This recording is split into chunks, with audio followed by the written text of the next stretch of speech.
Hello and welcome back to Recoil Magazine's continuing coverage of the developing situation in the Ukraine.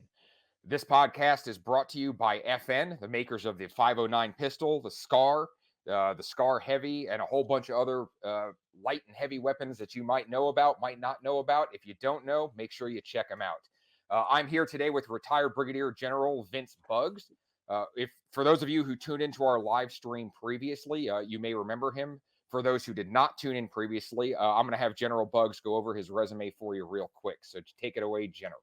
Hey, I appreciate you, Tom, inviting me, and I appreciate the Recoil family. I run Embrace the Power, which is a motivational speaking company, and I also have Power Pony Express Sports. And you can find us on Recoil when you have time, but we're here to talk about Ukraine, and this is the second session of it. And Tom, let's take it away and get started. Yeah. So our last one was probably about 2 weeks ago, maybe a little more. Obviously, a lot of the situation has changed since then. So a lot of it was speculation at first when you and I last sat down. Absolutely. And I guess this will also be a healthy dose of that, but we'll have some more information to go off of and certainly a couple of more issues to address.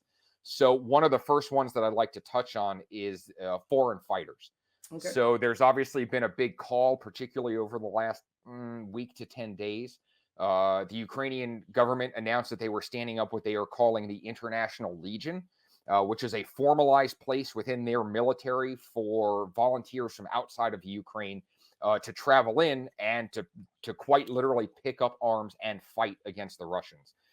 From what I understand, my research, that they currently have more than 30 countries represented, including the United States, and a good smattering of countries all across Western Europe. That's correct. Yeah, it's on one hand, right on the surface, like, wow, that's a great effort. The whole world is coming together and people are truly kind of putting their money where their mouth is, and they're willing to step onto the front lines and help the Ukrainians defend their freedom. And like I said, on the surface, that sounds great. But as you well know, in the Army, we have what's called second and third order effects, kind of ripple effects that come out from decisions like that. So one of the ones that I'd like to first, I'd like to hit on is from a warfighting perspective. Again, as a retired general, it's something that you are knowledgeable about. Right. So from the standpoint of managing a ground campaign against an invading force, there are some complications that come with a large, rapid influx of foreign fighters who don't speak the language, don't have, might not even have local currency in their pockets. They have a very broad range. Some of them are veterans of their home nation militaries. Others have never picked up a gun in their lives before, and their will to fight. There may be people that are really true believers and who are willing to lay down their own lives for the Ukrainians, but there's probably a whole bunch of people in between that and those of us sitting at home that have sort of mixed levels of commitment to combat action. What kind of hardships and obstacles does that create at the campaign management level for somebody in a general type position who now has to find something to do with all these fighters? Well, America has already lived that. When World War I, when we had to stand up for World War I and go in with the doughboys, we ran into the same problem. We didn't have facilities, we didn't have the structure, and we really didn't have the manuals in place to get everybody ready. And so we went through a massive process. The Ukrainians are going to face the same thing. You have a flux of people coming in, you have uniforms. It's kind of like a mirror of the Iraqi forces when we decided to kit out the Iraqi forces, or the same with the Afghan forces. When you have to kit people out, give them the proper equipment, the proper training, and that's the key piece of this, the training piece, the tipping spear of any operation is cohesiveness. And because you're bringing in a bunch of foreign fighters, you have a language barrier, you have tactics, different tactic styles. You have different ideologies, different profession in arms. They have to flush through all of that. And I don't know if the Ukrainians yet have a central clearinghouse. So when people come in, they're like, hey, you're in the infantry, you're in the artillery, and you're talking about different weapon systems. And so if you're coming off NATO weapon systems, going to use their weapon systems, that's going to make a difference. So you're asking, and the word, I hate to say this word, but it's called military chaos, because you're bringing in a hodgepodge of personnel to go into a major campaign, a major conflict. And Tom, and I'm going to tell you, it can work if you got the right leadership. If you don't have the right leadership in place, then you're possibly looking at a small disaster too. And I'll Yeah. pause right there. Yeah, that and you raise a good point. I had the opportunity to work directly at the platoon and company level, both with Iraqi and Afghan forces, and that is definitely a stress on the tactical level leaders, your lieutenants and your captains, and even some of your junior majors, trying to take, like you said, people who have language barriers and ideology barriers and motivation, varying levels of motivation or experience, Right. and to try and kind of cobble that all together. So the other point that I wanted to bring up about this that I'd like your input on is for those people that have decided to make this journey and enter Ukraine and sign up with the International Legion. Something that we're not talking about yet, at least in the other media that I've been following, is some of the potential blowback or repercussions that there could be for these people when this war is over. You always want to talk about, okay, we're in the fight now, but what happens when the war is over? Right. All these people will eventually, ideally, go back to their home countries and return to the lives they had before. But you make a decision like this, you pick up arms in an active conflict, and that is a decision that will, can and will likely follow at least some of those people for the rest of their lives. And I'm not touching on, what they see in the atrocities of war, but Right. more in the standpoint of, things like anti-mercenary laws, or in some cases anti-terrorism laws. And you've seen cases of Americans who went to northern Iraq to fight with the Kurds, Right. including supporting groups that are on the United Opposing States side. State Department's official list of terrorist organizations, and you That's have correct. Americans that are going to volunteer there. Obviously, that's not quite the case with Ukraine, but are there similar consequences that could be faced for people? Oh, absolutely.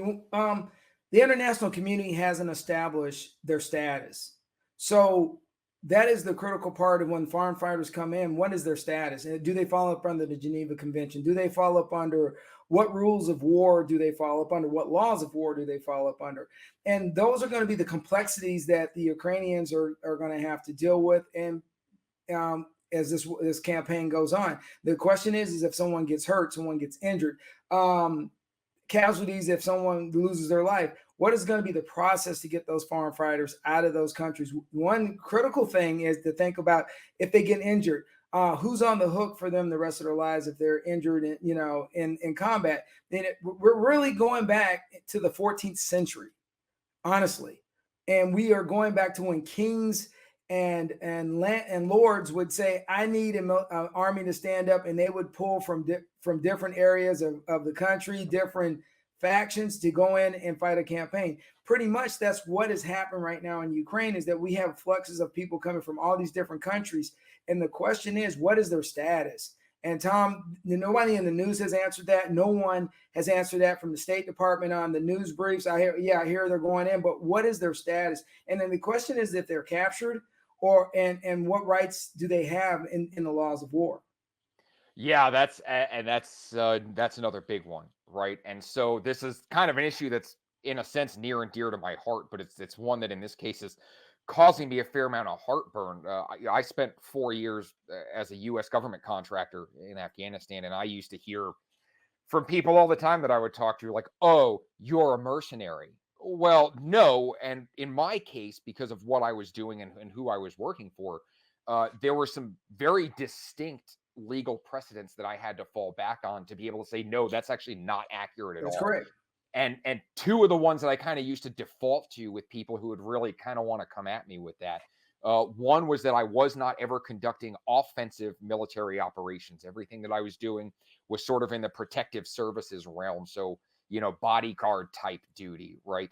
And so I was not ever doing anything offensive. My job as a contractor was never to go out and seek the fight. So that was one box that I couldn't check in my job in terms of, oh, do I fall into the mercenary category? The other one, and this is where the one that I think may be equally, if not more pertinent to the International Legion for Ukraine, is that under some legal standards, the definition of a mercenary is a paid fighter Right. whose nation of birth or nation of citizenship has no natural stake in the conflict. So in my case, yes, I was a contractor. However, I was a contractor for the United States government serving in a conflict that the United States government was actively involved in, was That's correct. one of the two parties in the conflict, right? In case of the Afghan war. Um, if I were to get on a plane right now and fly to Poland and catch an Uber into Ukraine, uh, the U.S. government, even though that we are sending aid and that we have expressed public support for the Ukrainian cause, that That's is not correct. the same as having a legalized status to be on the battlefield. So now my country of birth slash country of citizenship has no stake in that conflict That's correct. by natural dynamic. And as far as we understand it, the International Legion will be thrown out there with standard Ukrainian infantry conducting offensive operations. That's correct. So now, are we running the risk of, are we inadvertently breeding a mercenary force? And if we are, like you said, on the battlefield or after the conflict, for those who are injured, what is their status and who is going to take care of them and how should they expect to be treated? Oh, yeah, I mean, you hit some valid points. The United States government, I'm sure the State Department right now has some kind of policies out there saying, hey, if you go to Ukraine and you decide to get in this conflict, the 007 thing, you're on your own. I really don't see that because the United States has to kind of stay out of this conflict due to just all the international legalities and the international laws of war that are going on, that the U.S. has to withdraw from this right now. It's sad. And I'm just going to be very honestly, it's sad, but I understand why, because we understand that it's Russia that we're dealing with, and it's a NATO issue that we're dealing with Poland, trying to keep Poland safe. And so even though we're sending troops into Poland, the foreign fighters are coming in and they're going right into Ukraine, and they're going in a situation that they really have no overhead cover from the United States government. And so my concern is when a United States civilian is captured, because they're a civilian, even though they're fighting with Ukraine, when they're captured, what is the requirements of the State Department? What is the requirements of the United States overall government? And what is the on the embassy? The embassy in Ukraine, I think they've closed it. But overall, the responsibility of the United States government to take care of those people if they are captured by the Russians. It's going to be interesting to see how this plays out. Yeah, and I would love it if that was a question we just never had to find the answer to, because it doesn't happen between now and whenever this is over. Right. I'd rather not gamble on that. Right.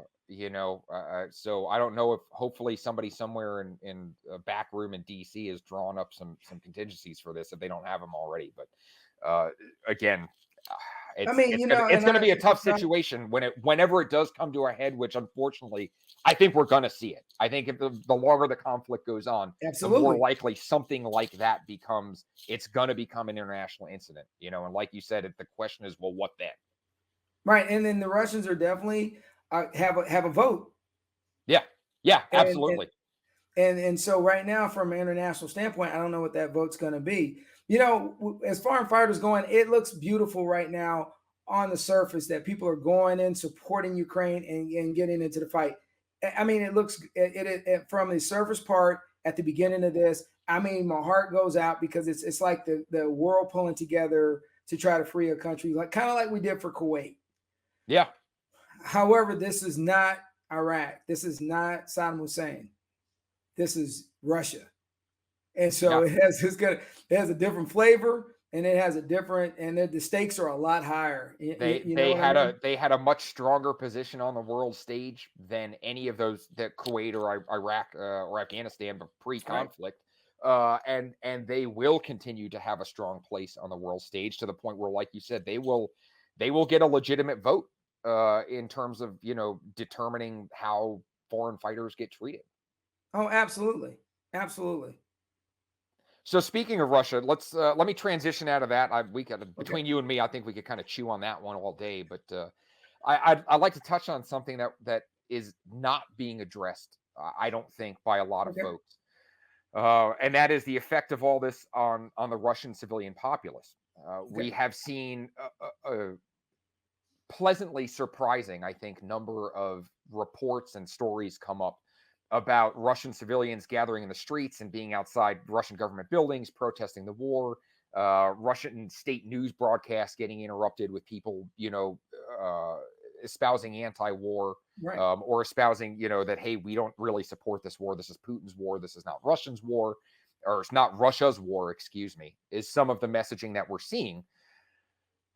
And I think that we have made a good faith effort in our sanctions that we've levied so far Right. to try and specifically target Russian oligarchs and the Russian government. But when you look at some of the deep strikes that we've tried to make in terms of essentially completely unplugging Russia from the U.S. Right. financial system, completely unplugging them from any revenue that they were making in oil and gas trade That's with correct. us. And some of the other things that kind of go in line with that, we've essentially crushed their national banking system in a matter of hours. We'd like to think that we can just kind of pick on the oligarchs and the government officials, and that the plumbers and the bricklayers and the McDonald's workers will all be left Right. alone. But that's not the reality of it. Anything economic like that is going to have a trickle down effect. So, kind of the questions that stem from that is are we in the process alienating the Russian population themselves, much of which seems to be on our side, quote unquote, from a moral perspective, or from an ideology perspective, maybe is a better way to say that. But and if we are, could that cause problems for us in the future? Whether it's future foreign policy engagements or post-conflict negotiations. What are we doing to the Russian population, and are they going to line up right behind us when this thing's over and it's time to sit down at the table again? Wow, that's a lot to take care of. Yeah, I'm gonna I tackle threw that. I threw like 3 minutes of commentary at you. My apologies for All that. right, There's no, a you're rather fine. lengthy You're fine. setup, I'm but gonna tackle it. So first, I'm gonna say, Russia, welcome to 1960. Our version of what Vietnam looked like, with everyone protesting the war. Agree or disagree? My dad's a Vietnam vet, and trust me, there will be second, third order effects as this process goes through. You know, the Russian people are going to suffer from the sanctions. It is proven when we put sanctions on every country down the line, those countries all suffer from the sanctions. It trickles down and it impacts the people. I mean, if you look at Iran, it was the same problem. The people suffered during the time when we put sanctions on different other countries in Latin America and different, like Venezuela, when we had some issues with Venezuela. Sanctions hurt the people. The question is, will the people have the fortitude to understand that those sanctions were never targeted towards them, but targeted towards the hierarchy of the government? The thing is, you can't fix second and third order effects. There's a lot of Ukrainians that live in Russia, and they're watching their homeland be destroyed right now, and I'm sure they're out there in the streets protesting. The impact long term on this is going to be psychological, and you hit a key point: the psychological impact. And I hate to say, I always reflect back to Vietnam at the psychological impact of all the people after Vietnam, and the culture that we had at the late 70s. So the Russians are going to definitely have to deal with the after effects of the psychological impact that they are making. And right, it's on Putin, and it's on the people seeing the world two different ways. But the thing in the middle of this is the Russian soldier. And so how that impacts after this is over is going to be a history lesson for a lot of people. Now, the Ukrainian people are also going to be affected by the same thing, is because we're going to try to get in there, help rebuild Ukraine. But the question is, how many people in Ukraine are going to be upset with the United States that we didn't come to their aid when they're at their most dire need? That's going to also be a psychological, and no one's talking about that. But that red line is actually going to come up at some point of the discussion. It's going to come up. So right now, I honestly believe that the Russian people, if this goes on for at least 5 months, will be the people that suffer the most once we get, if we get to the fifth into 5 months, the Russian people will suffer. Right now, there's adequate food and water right now, but when we get to the 5th month, it's a game changer, and yeah, it's going to be a game changer for the Russian people. at that point, you made a reference earlier about going back to the 14th century, and You get to that anything over 90 days, really, you start to get into that sort of siege warfare mentality. Supplies start running low at the regional and national level. Right. And it really, that's when it becomes a morale fight almost as much as a physical fight, for sure. Oh So, yeah. on that note, then, what kind of roadmap is there, if any, right? But what are we looking at in terms of possibly rebuilding from the US's standpoint, let's say, or from NATO's standpoint, maybe at large? Uh, what are we looking at in terms of any attempt to try and rebuild goodwill or rebuild standing with the Russian civilian population once this is all over? Well, there's a struggle, and that's a hard question because here's the struggle. If Russia wins this war, I don't think anybody's going to get a vote. I think Yeah, it's going to be a non-negotiable issue. Now, if the Ukrainians are able to hold and then get everybody to the table and get a ceasefire and get some form of a parallel line with the Russians, but the thing is, what are they going to have to give up? I mean, so yeah, the U.S. can put some minor Marshall Plan together to help rebuild Ukraine. I mean, we could put the money in there, but the scar tissue is going to be. I mean, it's going to be heavy because right now the scar tissue is getting it. We're just cutting away yeah. slowly with the razor.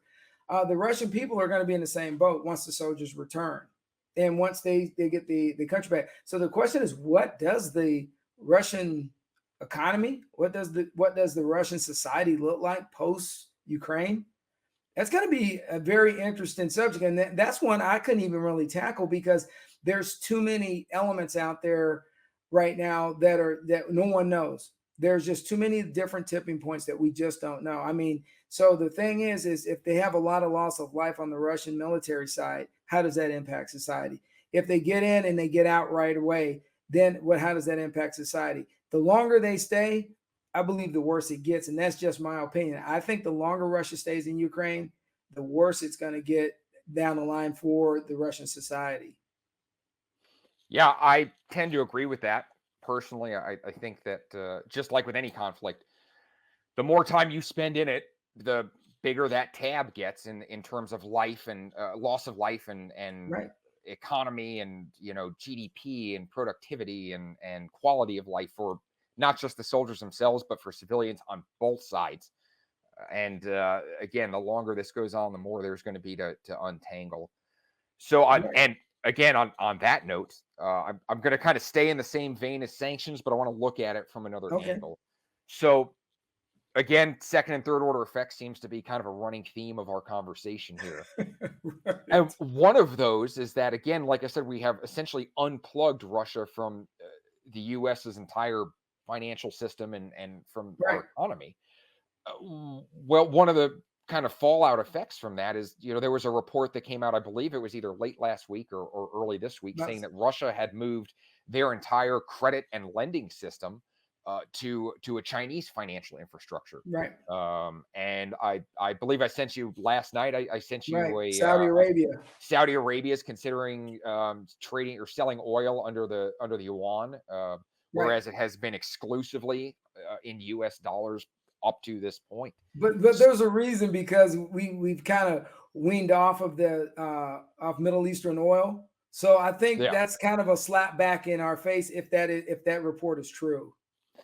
Yeah, and I mean, we'll be interested. I'll be interested to see how the Saudi angle plays out long term. But in terms of kind of one of the after effects of all of the sanctions that we've levied and that much of Western Europe and North America has levied is that we've really kind of driven Russia's economy into the arms of Chinese financial infrastructure. That's correct. So China's in a position where they're winning by doing nothing largely. I guess my question is how do you think that this will potentially affect our relations and our bargaining position with China in the future? I mean, they've been able to now assimilate a substantially sized economy that will now be beholden to them for the relief that they're providing. Well, you go into my perfect question of the Western clock and the Eastern clock, which is they have the time on their hands to wait this out and see how this plays out. And we are on a short clock of thinking, let's get the Russians out of Ukraine, rebuild Ukraine, and see how it goes. The Russians are on the Eastern clock of, okay, they're going to hold. They've already started working with China now. Right? China did not vote during the UN vote. They abstained. They were like, hey, we're not going to get involved. Yep. But I mean, a betting person is that I'm sure there's ongoing negotiations with China because it benefits China. Yeah, to working absolutely. With the Russians. I mean, it benefits them. Let's just be honest. And so, and then if they start working with the Middle East, it benefits China. China's main goal, and has been its main goal for a hot minute now, I mean, a hot minute for a while, is to become the country of choice. I mean, the United States is, after World War II, we were the only game in town. Ever since the late 80s, early 90s, China has just been pushing the envelope. So, I mean, this is just another benchmark for them to stabilize their economy, become the elite world power in the world to kind of navigate things financially. And we know the global market impacts everybody. We're seeing gas prices go up, food prices will probably go up. But here's the problem: is the average American is the person that's infected by all this.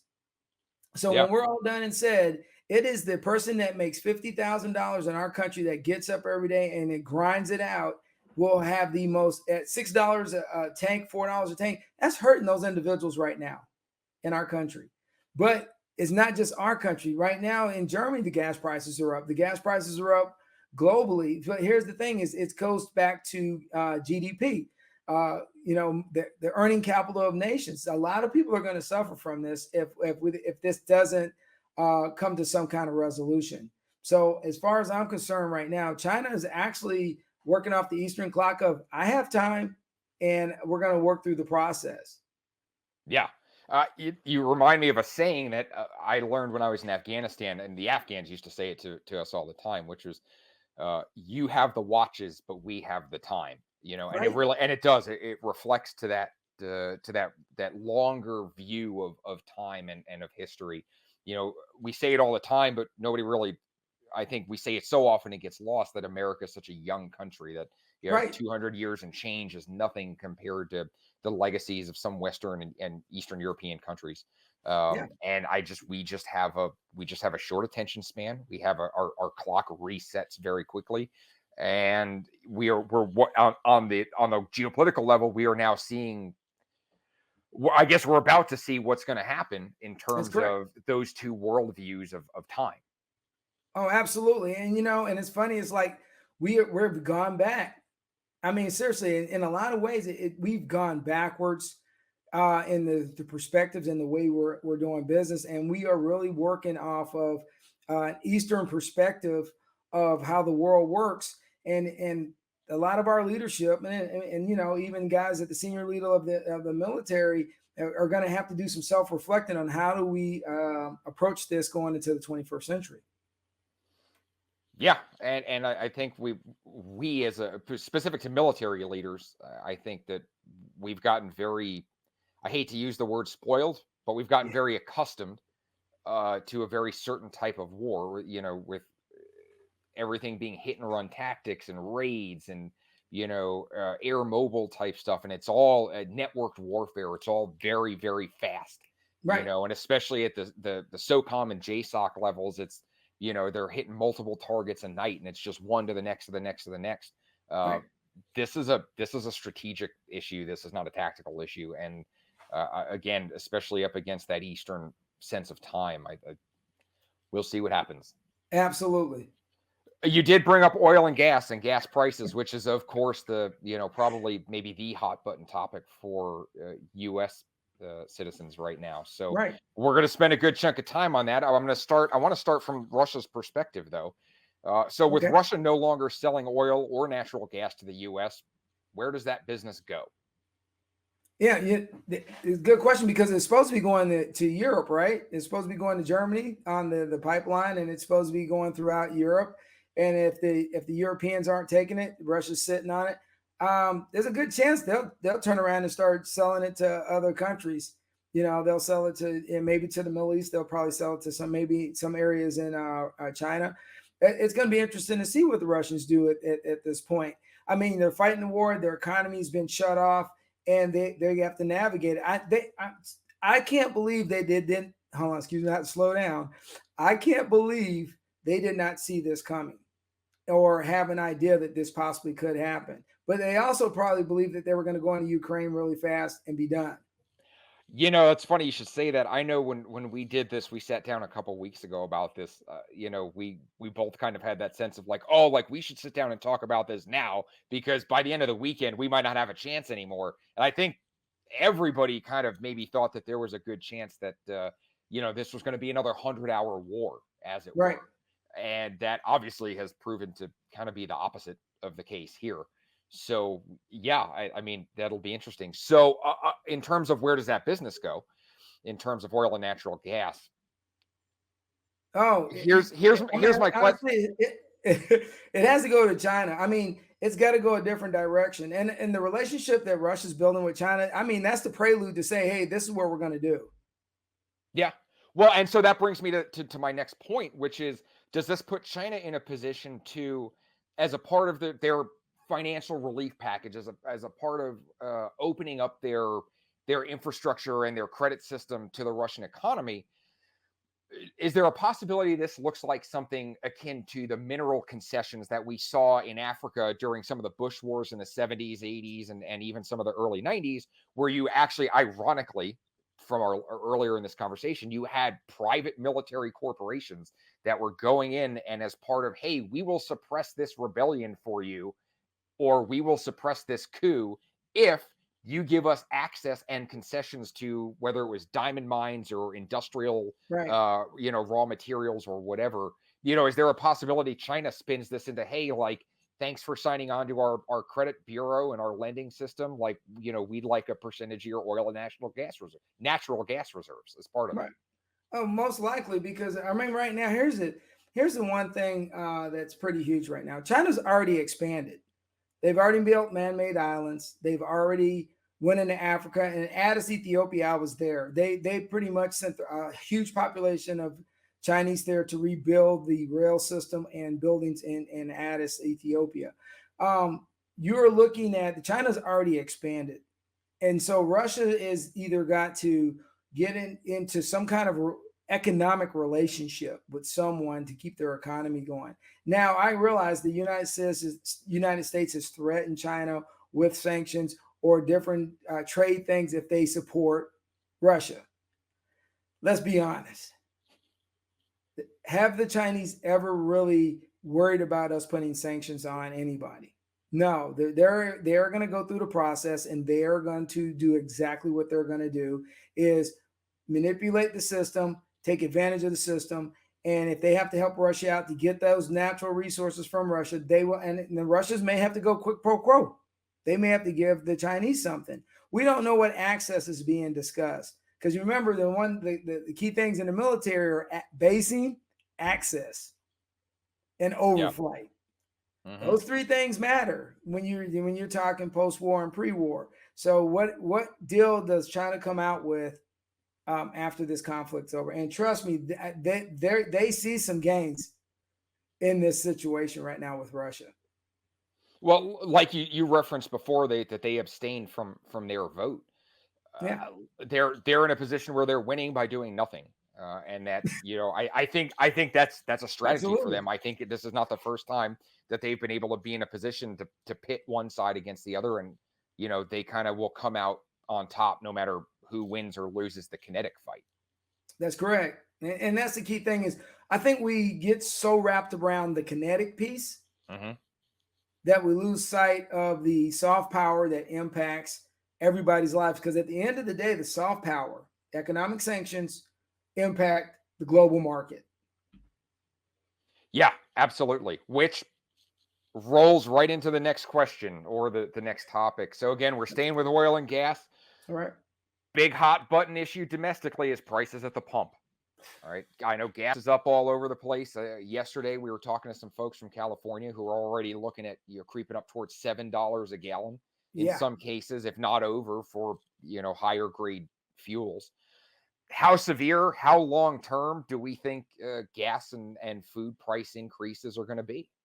Well, and it's how long this conflict goes on, because when gas prices are impacted, yes, let's just jump to it. Food's going to shoot up because of limited supply. So the question is, do we start having runs on the store like we did during COVID, and everybody Mhm. picking up everything off the shelves?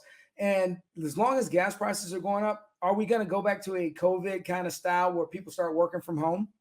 Will they have to, work from home because they can't afford to drive to work?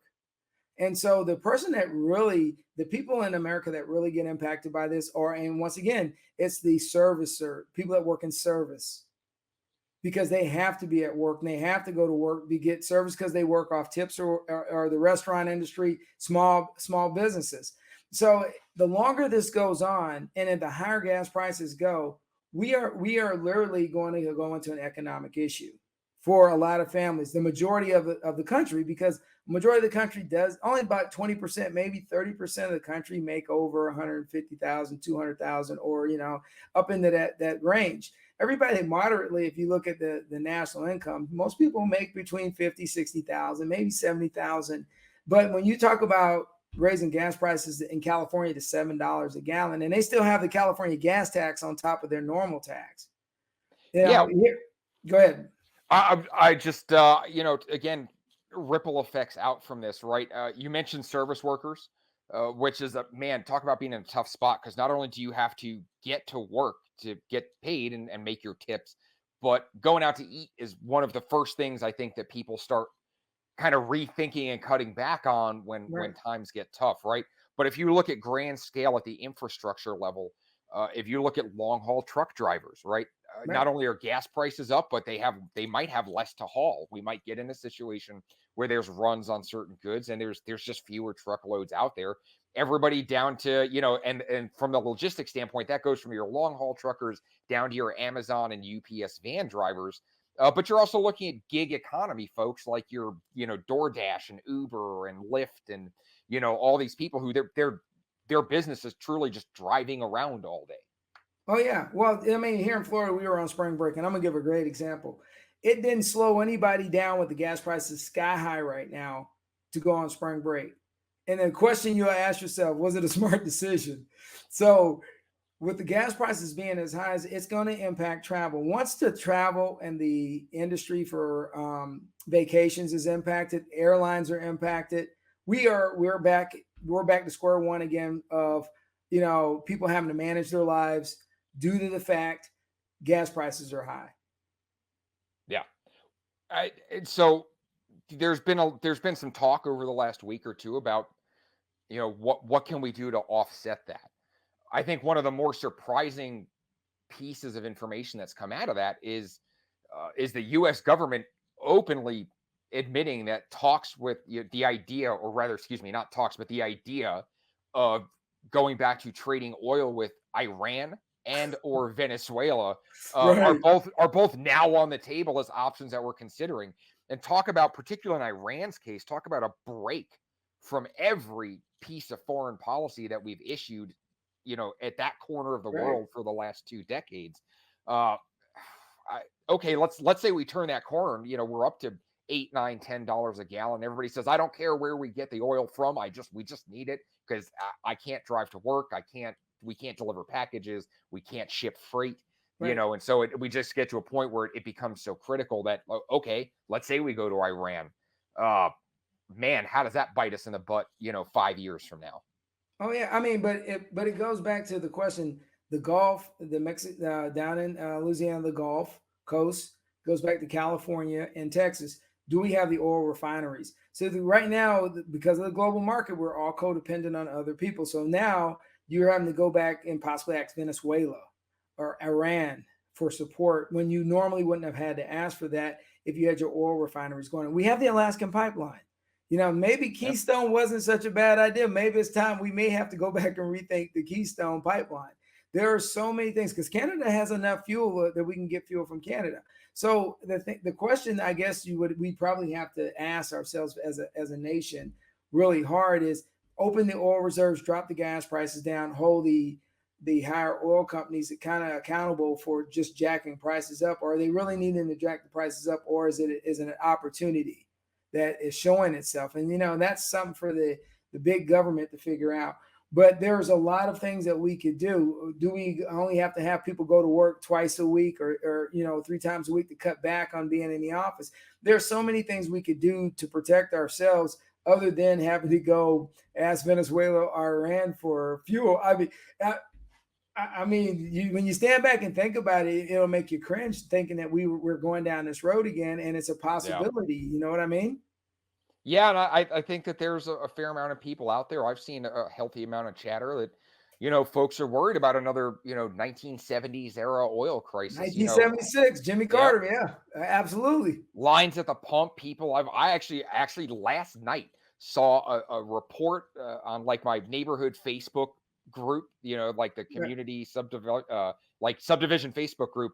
Somebody claiming that their gas tank got siphoned. Yeah, well, see, You know, the other day I went to the gas pump on Friday and all the gas pumps were closed. And I was like, what's going on? And the lady goes, it was just a run on the gas station because somebody posted something. yep. And thank you, social media. Love you to death. Somebody posted something and it was a run on the gas station in the neighborhood. Yeah, I saw that too. I stopped at a gas station 2 days ago for not for gas. I don't know. I don't remember. I wanted a bag of chips or something. But I get out of my truck and I'm walking into the little convenience store, and as I look over, I'm like, man, like nobody, like at 3 o'clock in the afternoon on a Monday, like no one felt like they needed to stop for gas. And I look over, and sure enough, there's yellow caution tape bundled around all of the pump handles. Bumps. Well, Yeah. my son-in-law sells cars, and funny that you bring up gas is because he sells cars, and we were just having a discussion 2 days ago because he's here, and he said that the sale of the smaller cars are like going off the lot like crazy. The bigger cars, they can't really move them. So it's kind of reflection of 1980, the late 70s, of when everybody started buying smaller cars because they were more gas efficient. So I Yeah. mean, it's just like we going through Back to the Future's deja vu of reliving our past at times. You know what I That mean? was that was the death of the muscle car. It was. That's when you started seeing all your you know Chevelles and your SSs kind of start to fade away, and they made the Mustang. The late '80s Mustangs were or Yeah, early '80s Mustangs were much, they started to get smaller. they went to a Uh, V6. yeah, and I think we over the last couple of years we've had this big explosion of massive pickup trucks and more use. I see more dualies out on the road now than I used to, and man, Yeah, time time but is a circle, yeah, and now we're coming back to, of course, now in 2022, the answer is like, oh, just go get a Tesla, you know, yeah, like but because I'll gas just go was pick one cheaper. up. Yeah, well, yeah, you Yeah. know, Well, don't so get me started on electric cars because at the end of the day, the batteries still have issues.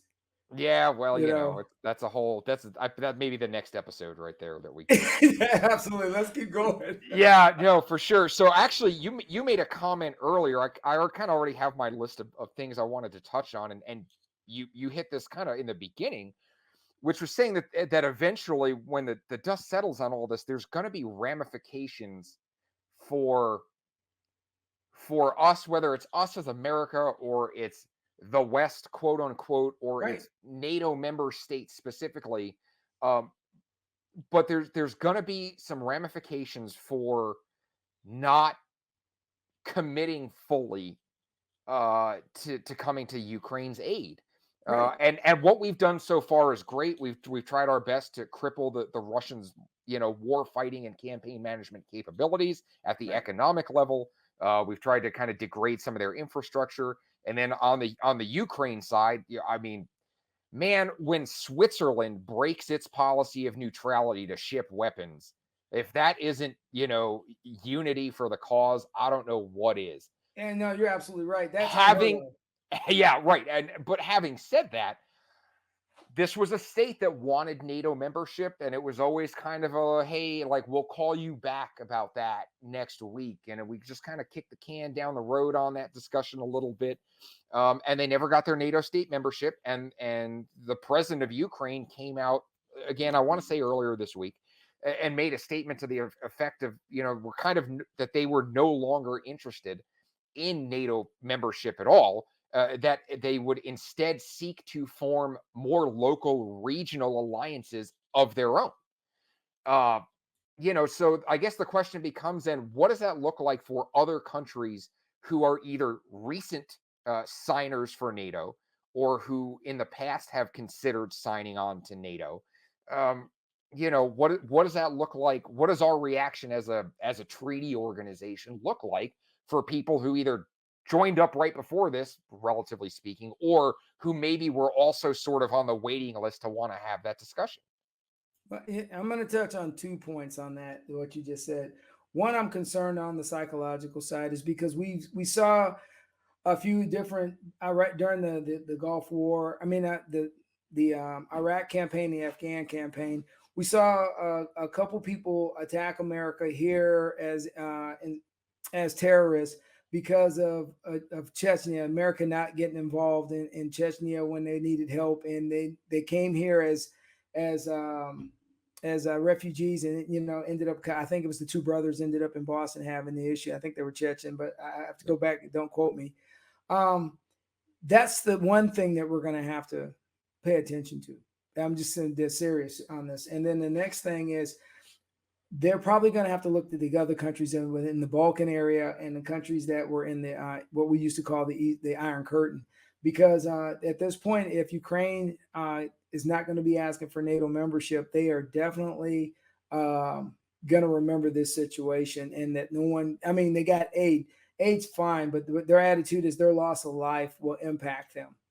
And the question now you have is how many of the refugees are going to come back to Ukraine? So when you have 1,000,000-something refugees leave the country, they're going to affect somebody's economy. The question is, where do they go? Because I got a strong feeling a lot of those people may not return back to Ukraine after this is over. And if the Russians win, they're definitely not going to return, most likely. That's probably a 90%, or they're not going to go back.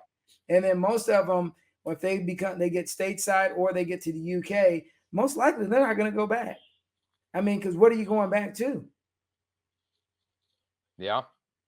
I mean, you're going back to a bombed out building that you used to live in. I mean, at this point, the refugee issue is going to become a global issue, and then at the end of the day, the Ukrainian government has to decide if they survive this, what they're going to do. Now, if they fall, then we already know how this plays out. Then the Russia will put a government in place there if it goes to that level. But right now, the Ukrainian government will have to give restitution to Russia, give up something. And what does that look like? And how many people really want to live under that authoritarian rule? Well, they basically go back to being a Soviet satellite state. Absolutely. Warsaw Pact rules, kind of at that point. So, all right, I'm going to kind of escalate this and go a little bit alarmist, just to kind of, because I'm fishing here. Okay. So, to stick with the NATO point, does NATO's reaction, or maybe by some metrics, lack of reaction to this, does that now invalidate the incentive for NATO membership? But listen, I warned you. You're trying to get me to go there, man. You're trying to get me to go there. All right, so here's my concerns, and it has always been.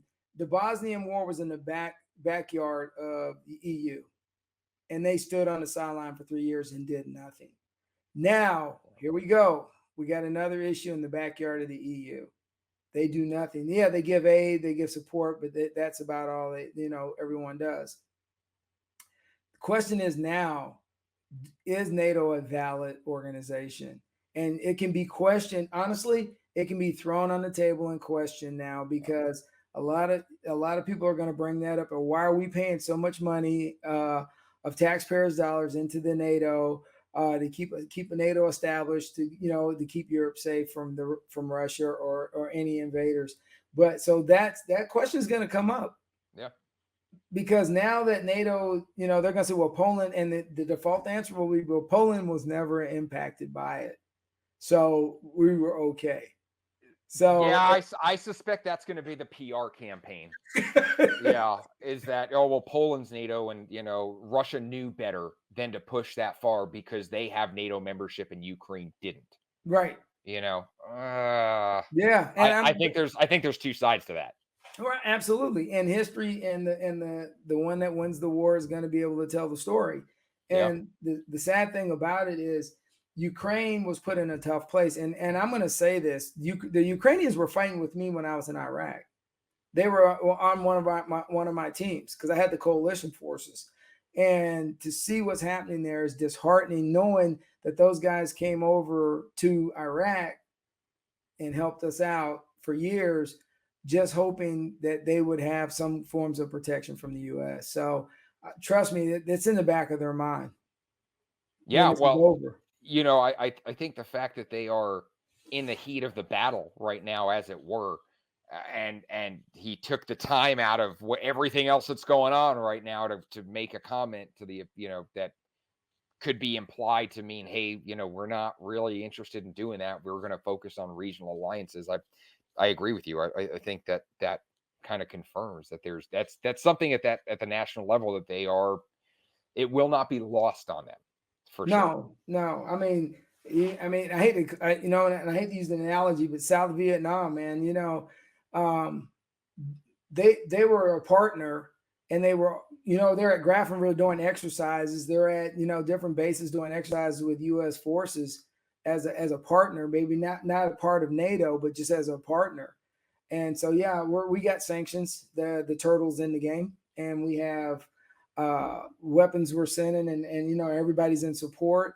But they got a situation that the global economy and the global leaders are going to have to address eventually. Yeah.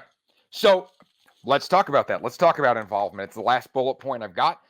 We're talking about kind of what the way it is right now, the status quo, which is, we're going to kind of throw money and missiles at the problem and let you guys try and sort it out. And that has its own ramifications, Right. that we've kind of just gone over. But there are consistent calls, at least among certain segments of the American population. There's kind of a pretty consistent drumbeat for, why aren't we there? Why aren't we putting boots on the ground? Why aren't we, why why aren't we dropping the 82nd Airborne onto Right. Kiev Airport to secure it, et cetera, et cetera? Question part one is that really, is it viable or wise? And then then the part two is kind of what potential ramifications are that, which kind of maybe goes back to why we have not gotten more involved. Right. I mean, and the major question is the United States up to fight the Russians? Yeah. I mean, after 20 years of war, are we as a nation? And I'm going to separate emotions to black and white. Black and white is we just came out of 20 years of war. The American people are recovering from a long war in Afghanistan, and it's sad the way we left Afghanistan. I'm not going to even touch that on this subject because I will be here all day. I'll give you a pass. I'll give you a pass on that one. All right, but with that being said, we are in a quagmire right now as a nation. And because our nation is so divided between both parties, that's not helping the issue for Ukraine. Because if we were all on the same sheet of music, we'd figure out what we need to do best for Ukraine. And sometimes somebody has to take on the bully. I don't think the United States is up for the challenge to want to cross it. Don't get me wrong, the American people are always up to support and defend people that can't support and defend themselves. So I don't want anybody to take that wrong in what I'm saying. But overall, when it comes to economic, military might and power, we could do the job. The question is, if you do the job, what is the second, third order effects globally? And I think that has been our biggest problem right now, is because we are looking at everything as in, oh, we don't want to destroy this relationship. So the question is, if Russia wins this, are we all back? Is it kumbaya? I don't know. Is it the fact that if Ukraine gets to a stalemate, what does that look like in the long run? You know? Yeah, so, absolutely. And I find myself going through kind of the same internal struggle that you're articulating, in the sense of I'm feeling one way and then kind of having to, like, oh, hang on, but that's not really what I mean. In the sense that I also feel strongly that after 9/11 in Afghanistan and Iraq, and then Afghanistan again, sort of, and with everything that went down last summer and how we left it, I think that the fighting force and the warrior class, quote unquote, think they're tired. I think they are tired. And again, I am with you 100% that that is not to say that we don't have the will to fight and that we don't ever have the will or the internal fire to want to defend freedom and individual liberty around the world. I think Right. that is something everybody, is willing to stand behind it at any point, regardless of how dirty or wet or cold or tired they are. But if you look at the American fighting force as an institution, I have two concerns. One being, yeah, I think we're exhausted. I Right. think our operational and strategic level leadership is absolutely hit the point of burnout. I think mission creep between services and between individual units within services is a massive issue. But my other primary concern is if we were to make this leap, we would be taking a very abrupt, very hard turn from desert-based counterinsurgency warfare to A massive conventional. massive conventional in the winter against, I would argue, in many cases, near peer capability in Right. terms of at least ground armor and artillery and things like that. Um, and it's, what is it? It's mid-March, Right. so I think history has shown us that trying to outwinter the Russians Is a bad deal. is not necessarily a smart bet to make when Right. waging war. And So I'm going to honestly tell you, I honestly believe the Russians pick that time is because that's where they do their best fighting. I would agree. They have no Yeah. issue fighting in extreme cold weather, and history has shown it. So the thing for the United States is that we were going to have to come back and reevaluate this. But I'm going to tell you, there's going to be a lot of after action reports and reviews just on us as a nation processes. And I can't wait to be able to get at Leavenworth and sit down and hear the case study later. Yeah. But at this point, I feel my heart's broken for the Ukrainian people. Honestly, it is. Because I always go back to the comment that special forces always say: when good men do nothing, evil is allowed to ensue. And Absolutely. and that's all I think about when I think about Ukraine. I agree. I think there's going to be a lot of white papers that come out of this. Whether it's staff colleges or think tanks or even independent universities. I think you're right. I think that there's a lot to be unpacked at the geopolitical level. I actually think Yeah. there's a lot to be unpacked at the tactical level. Even watching the Ukrainians, it's been interesting to kind of see a shift from, again, sort of desert, hit and run, everything is CQB. We're kicking doors, we're clearing rooms, and Right. now we're kind of back to like Ranger School, Call it ambushes, anti-armor, squad level anti-armor, ATGM type tactics. I think there's going to be an interesting case study coming out of that. Large scale conventional urban warfare is back.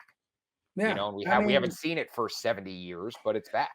well, I'll just use the term fold the gap, and get Mhm. back to peer warfare and conventional. And that's where it looks like we're going back to. Good, bad, or indifferent. Yeah. Yeah. Yeah, absolutely. I agree with you. My heart breaks for the Ukrainian people. They're in a tough spot, and no matter what happens, this is their home, and they're going to be on the hook for cleaning it up, and they are already and will continue to bear the brunt of that, of that cost. So Absolutely. I think on that note, General, thank you very much for taking the time to sit down and talk again. Depending on how this goes, we may be here in another 2 weeks having a whole nother discussion about similar stuff. But Oh no, absolutely. I appreciate you, Tom, and I appreciate the team from Recoil and everybody that is out there. And at the end of the day, thank you for your service and the time that you gave this country, and you keep continually to give and volunteer. So I appreciate you, man. likewise, thank you so much. I appreciate having your knowledge and experience to fall back on in this case. So once again, thank you for tuning in. This has been Recoil's Volume 2 broadcast on the Ukrainian conflict, hosted by Recoil in conjunction with Embrace the Power and sponsored by FN, makers of the 509 pistol and the SCAR family of rifles, as well as a whole bunch of stuff that is probably in action in Ukraine right now. So go make sure you go check that stuff out if you haven't already seen it a couple times on Instagram. And thank you so much for tuning in. We'll see you next time.